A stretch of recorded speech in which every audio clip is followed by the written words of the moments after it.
Yes, can you all see the screen? Yes, sir.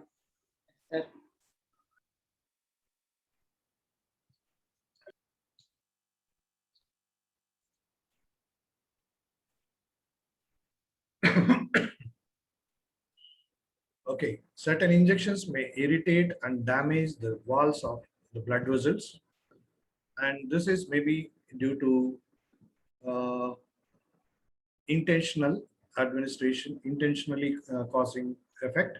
This may be used intentionally, right?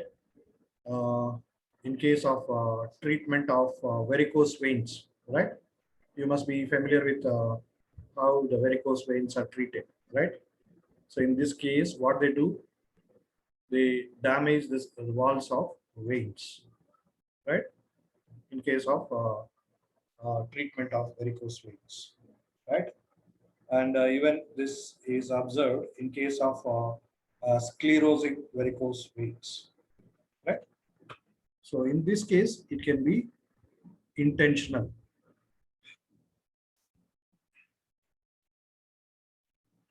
So then we have isotonicity about intrathecal injections. You all know what is the meaning of intrathecal injection? Can someone tell me what is the meaning of intrathecal injection? Yes. Varshit, can you tell me? Sir, injecting directly into the brain, sir. Injecting directly Spinal to the cord, brain. sir. Brain or spinal cord. Spinal cord, sir. Directly into CSF, that is cerebrospinal fluid, right? So when you inject a paratonic solution which cause local disturbances in the osmotic pressure, right, as the cerebrospinal fluid volume is small, very small, and also a small injection or small volume of injected solution will affect the osmotic pressure of your cerebrospinal fluid, and that will cause a drastic headache and vomiting, right? So this is very, very important in case if the injection is intrathecal, right? And for intramuscular injections, aqueous solutions of medications intended to be to be absorbed quickly should be slightly hypertonic, right? So this is for the reason why we need to make is for exoosmosis, right? You are making slightly hypertonic. That means you are maintaining the osmotic pressure little high than the isotonic osmotic pressure. And the slow absorption or depot formation is observed here. And in case of aqueous suspension, if it is injected by intramuscular routes, that is, aqueous suspension means it is having insoluble form of solute or insoluble form of drug which is suspended in a liquid, right? So aqueous suspension or a solution or a suspension in hydrophobic vehicle also results in the same effect.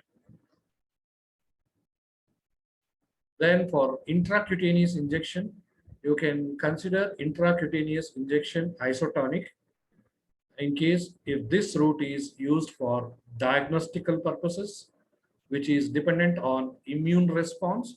So only the active ingredient should be the cause of inflammation. In that case, you can consider it isotonic.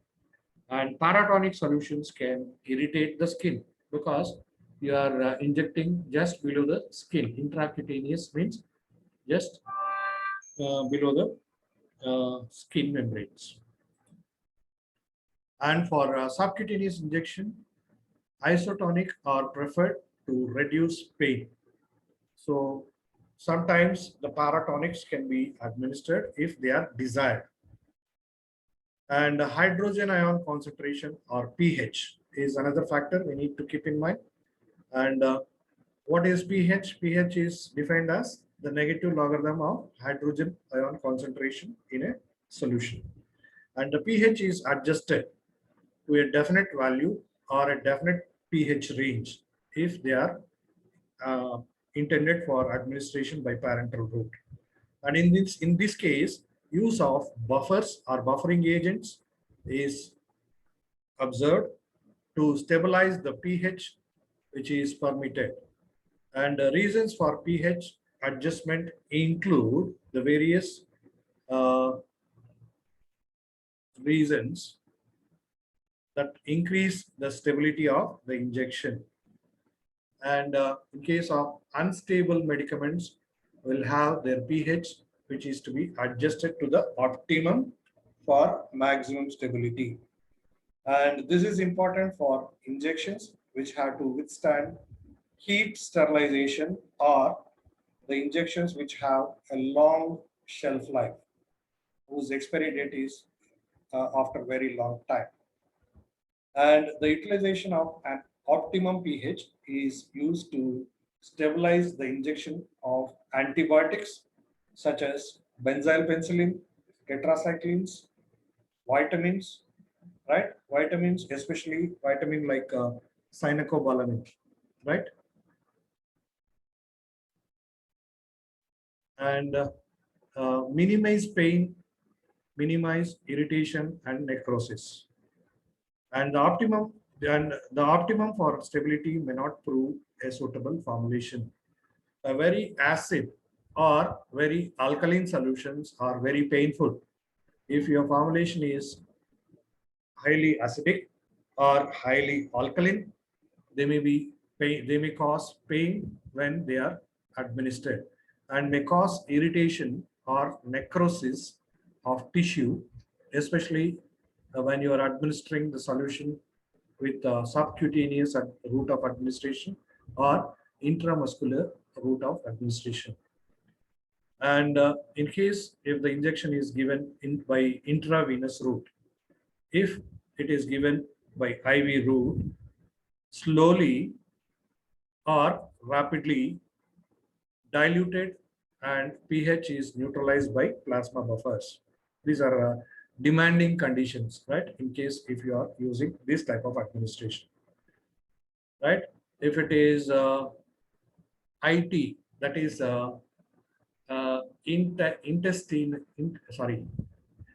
intercisternal, right? Intercisternal route of administration, and that should be adjusted to pH range between 7 to 7.6. So ideally, you can adjust the pH to 7.4, as a non-neutral solution can cause aseptic meningitis. When acidic or basic, or when acidic or alkaline substances are used in the preparation of injection, the pharmacopoeia ensures that no significant excess of these substances is present, right? The monograph formula will not include any significant excess of these type of substances. So these provide unsatisfactory condition for growth of microorganisms. So the use can be made of low and high pH to prevent the growth of microorganisms. And the solutions of pH below 4 are bactericidal to many microorganisms and may not require the addition of additional protection against bacteria. That means you have no need to add any preservative in case if you are maintaining a pH below 4, which is suitable for your desired purpose.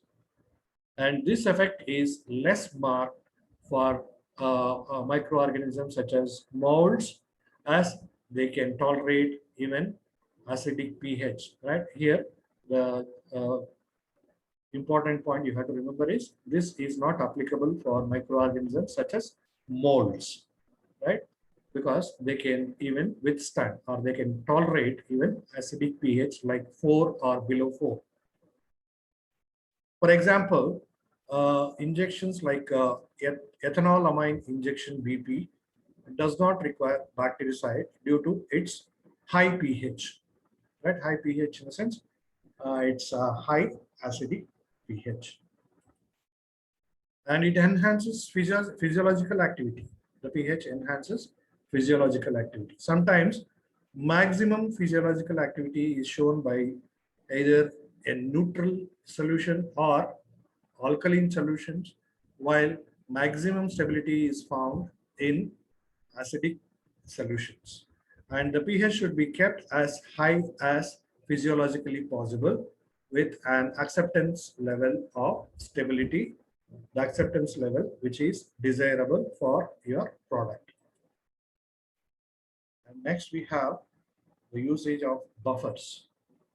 The buffers should, whatever we are using, the buffers or buffering agent should have these following characteristic feature.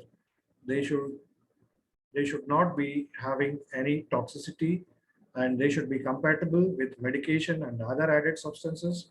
They should have high buffer capacity, right? They should change in the pH of the final product. That can be due to maybe a decomposition of a drug, or maybe leaching of alkali from glass container, or maybe due to extraction of acid or alkaline impurities from the rubber closure what you have used for the vial.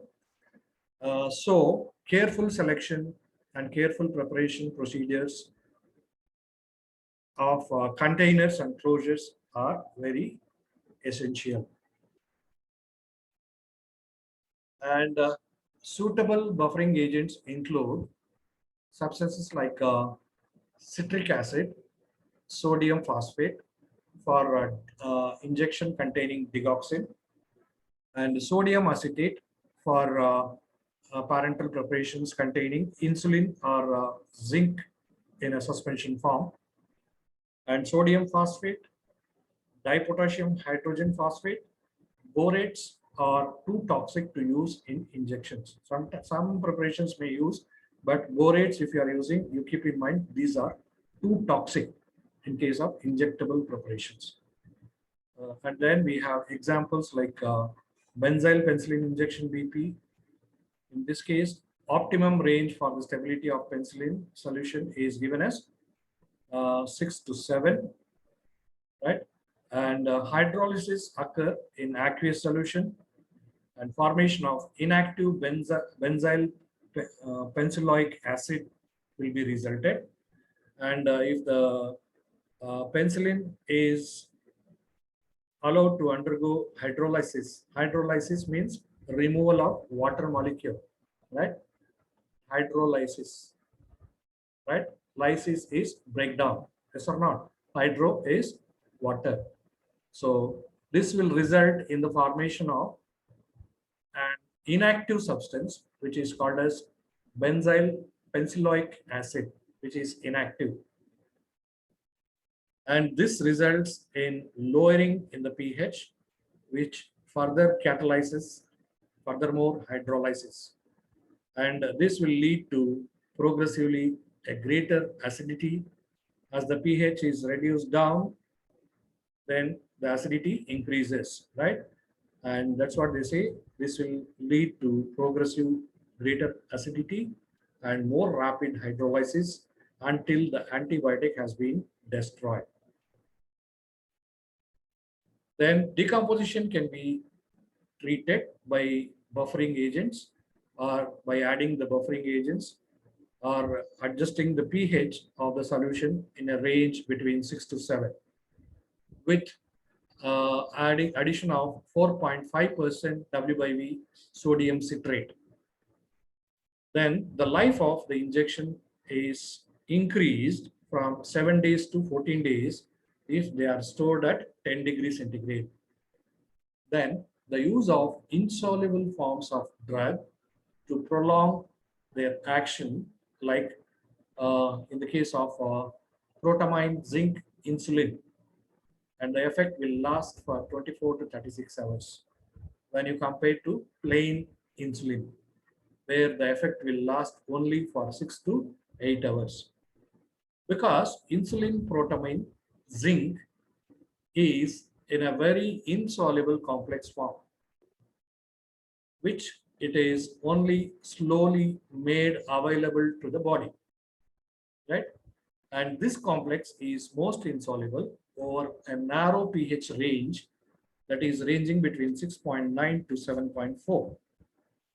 A phosphate buffer can be used to prevent the variations in this case.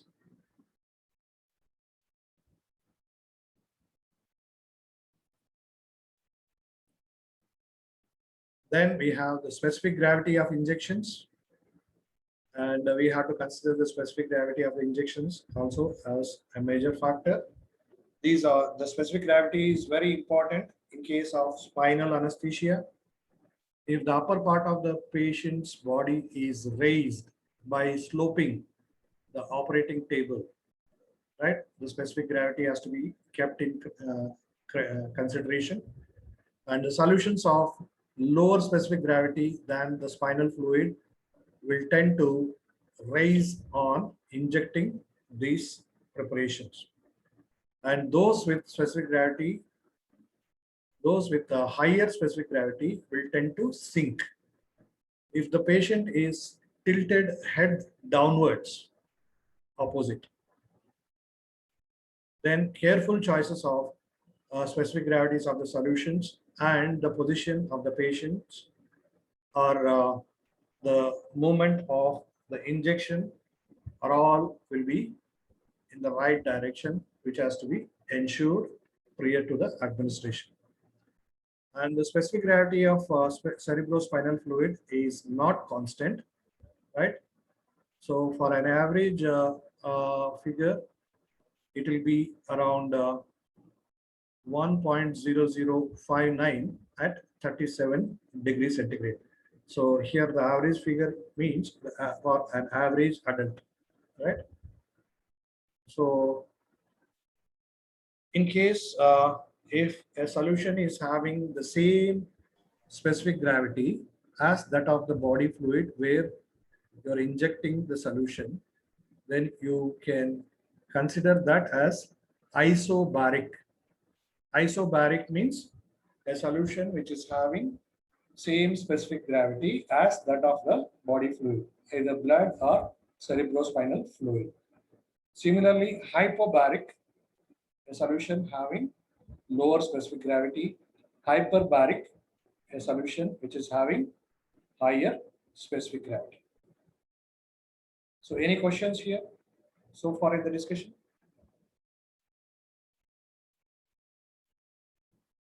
Anybody? Gayatri?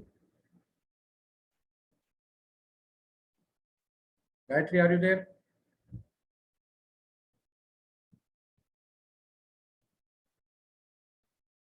Hello? Yes sir sir చెప్పండి sir ఉన్నాను sir ఎక్కడమ్మా outdoor లో ఉన్నావా indoor లో ఉన్నావా sir లేదు sir కొంచెం network problem sir అదే మైక్ ఆన్ అవ్వట్లేదు sir Any questions, Gayatri? No sir Do you have one more class after my class? Yes sir start అయింది sir already Okay. We should stop here for today, right? Varshit, have you taken the attendance? Yes, sir. I did it. 23. So we have to start from suspension for injection in our next class. Okay. So see you then. Okay sir Bye bye, everybody. Stay safe at home, right? Take all precautions, right? And be careful for the pandemic situation. So bye. Shall I end the meeting now? Yes sir Yes, sir.